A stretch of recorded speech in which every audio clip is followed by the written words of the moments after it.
জোরে কথা বলে পিছনে যে মানে সংযোগ আছে সংযোগ বিচ্ছিন্ন হয়ে যাবে, মানে এটা আবার জাতীয় প্রেস খেলার কিন্তু।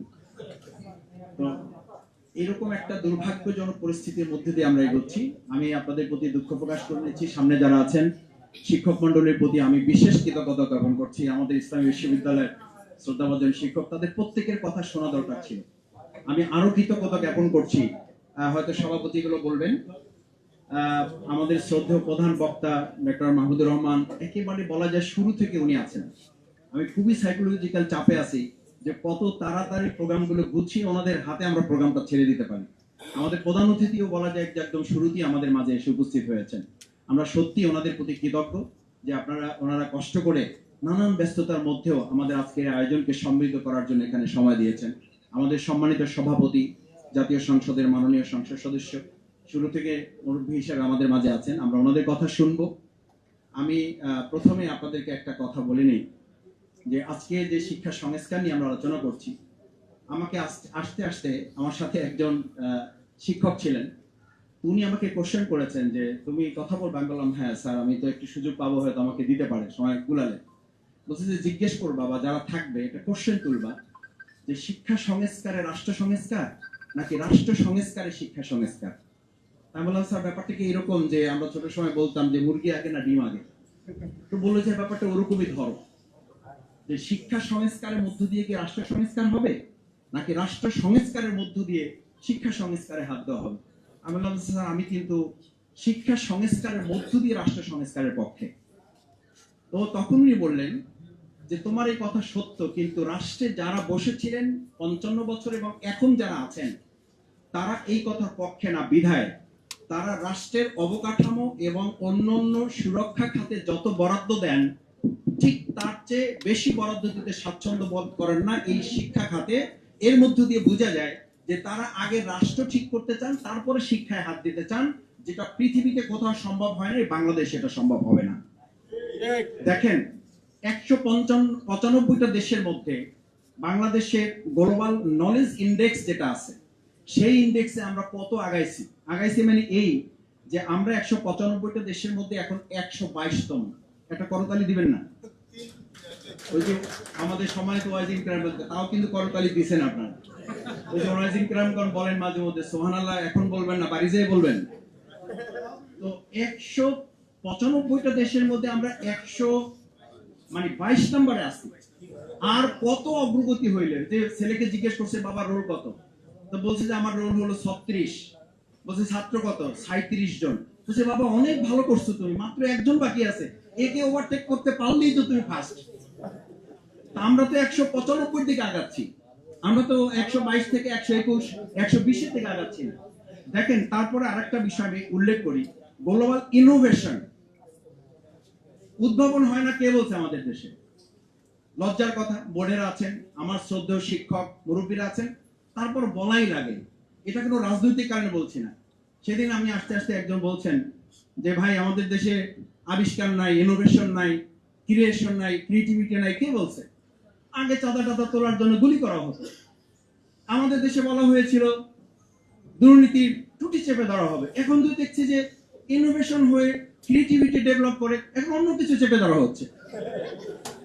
তো ইনোভেশন নাই কে বলছে? ইনোভেশন তো আছে, ডেভেলপমেন্ট তো হয়েছে, আমাদের কে বলেছে হয় নাই? এই আপনি গ্লোবাল ইনোভেশন ইন্ডেক্সে আমরা 134তম, 122 থেকে আমরা 134তমতে ইনোভেশন সেক্টর আমরা আগাইছি। এরপরে আরেকটা জিনিস আমি আপনাদের বলি, global innovation index human capital and research. আমি ছোট একটা পিএইচডি করেছি। তো পিএইচডি করার সময় আমার সম্মানিত সুপারভাইজার যিনি ছিলেন উনি বলছিলেন তুমি এটা দিয়ে কি করবা? আমি বললাম স্যার ছোটখাটো কিছু একটা করে তো খেতে হবে। ছাত্র জীবন শেষ করলাম, একটা ইউনিভার্সিটিতে অফার দিল, আমি জয়েন করলাম। কিছুদিন যেতে না যেতেই ম্যানেজমেন্ট বোর্ডে আমাকে ডেকে বলল আপনি ছাত্র শিবির করতেন? আমি বললাম জি স্যার আমি ছাত্র শিবির করতাম, সাধারণ একজন কর্মী ছিলাম। বলছে ম্যানেজমেন্ট থেকে বলা হয়েছে আপনার পড়াশোনা একবারে খারাপ না, ক্লাসের শিক্ষার্থীরাও খুশি, কিন্তু দুর্ভাগ্যজনক ভাবে আপনাকে সামনের কোর্সে আমরা ইনভলভ করতে পারতেছি না। আমি বললাম অনেক ধন্যবাদ, আপনি সাহস করে আমাকে এই কথাটা বলতে পারছেন এবং লিখিতভাবে দেওয়ার আগে মৌখিকভাবে সৌজন্যতা রক্ষা করে আপনার ডিপার্টমেন্ট আমাকে নিয়ে এসে এই সম্মানটুকু আমাকে দিয়েছেন, এটা আমি কোনোদিন বলে যাব না। উনি বললেন যে কি বললেন এটা আপনি? আমি বললাম যে আমার শিক্ষা এতটুকু আমাকে দিয়েছে। আমি একটা কথা বলি আপনাদের, আমি পার্লামেন্টে একটা কথা বলেছি, আমাদের এত লক্ষ কোটি টাকা পাচার হয়েছে, এটা নিয়ে আমরা যত না আওয়াজ তুলেছি, একটা কথা বিবেক আমাকে খুব দংশন করে। বিশ্বাস করেন, 2024-এর 5ই আগস্টের পর অনেক মেধাবীরা বিদেশের বিভিন্ন জায়গা থেকে বাংলাদেশে এসে এরকম হাত ধরে বলেছিল প্রিয় বাংলাদেশ সংস্কার হবে। সেই প্রত্যাশা নিয়ে চলে এসেছি, এই বাংলাদেশে কিছু একটা করতে চাই। কিছুদিন চলে না যেতেই আবার সেই লোকেরা এয়ারপোর্টে গিয়ে বাই বাই দিয়ে আমাদেরকে বলেছিল এই বাংলাদেশের পরিবর্তন হবে না, দুর্ভাগ্যজনক, সরি, আমরা চলে গেলাম। বলেছে না বলেন? আপনি টাকা পাচার নিয়ে কোশ্চেন তুলেছেন, আমার বাংলাদেশে হাজার হাজার মেধাগুলো পাচার হয়ে গেছে, সেটা নিয়ে এই দেশের একজন রাজনীতিবিদ কথা বলে না। আমি তো ছোট একজন মানুষ, কি করবেন মেধা দিয়ে? আপনি শিক্ষা সংস্কার করে কি করবেন? বিশ্ববিদ্যালয়ের ভাইস চ্যান্সেলর হবে সে যে কমিটির সদস্য আছে, বিশ্ববিদ্যালয় চালাবে, সভাপতি হবে সে, অধ্যাপক হবে সে, প্রমোশন হবে তার। আমরা বিশ্ববিদ্যালয়ে তখন ছাত্র, first class, first, second, third, fourth, সে টিচার হবে না। টিচার হবে কে? যার ছাত্র সংগঠনের পরিচয় আছে, সে হবে বিশ্ববিদ্যালয়ের টিচার। আমার বিশ্ববিদ্যালয়, আমি যে বাংলার টিচার, বাংলায় যেখানে আমি ক্লাস করেছি, থার্ড ক্লাস পেয়েছে শুধুমাত্র দলীয় কোটায়। অথচ 2024 সালে আমাদের সন্তানেরা রাজপথে জীবন দিয়েছে শুধু একটা স্লোগান তোলে, কোটা না মেধা, মেধা, মেধা। আর আজকে 2026 সালে 12ই ফেব্রুয়ারি নির্বাচনে আমরা দেখলাম তারপরে প্রত্যেকটা জায়গায় আবার কোটার ভিত্তিতে পুলিশ, আবার কোটার ভিত্তিতে ভাইস চ্যান্সেলর, আবার কোটার ভিত্তিতে প্রশাসক, আবার কোটার ভিত্তিতে প্রত্যেকটা জায়গায় বাংলাদেশকে কোটার রাজ্যে এটাকে গদ্যময় করে ফেলা হয়েছে। কি সংস্কার করবেন? কি সংস্কার প্রত্যাশা করেন? শেষ কথা বলি, শিক্ষক ছাত্রকে জিজ্ঞেস করেছে শিক্ষা কি? বলছে স্যার, পরীক্ষার আগে যা মুখস্থ করি, এরপর পরীক্ষার পরে যাহা ভুলে যাই, তাহার নাম শিক্ষা। বলছে এটার নাম শিক্ষা না, শিক্ষা হলো তাহা যাহা জানবা তাহা করবা না, যাহা করবা তাহা বলবা না। এটা বলছি কেন জানেন? ওই শিক্ষকের এই গল্পে এখনকার একটা সমীকরণ আছে।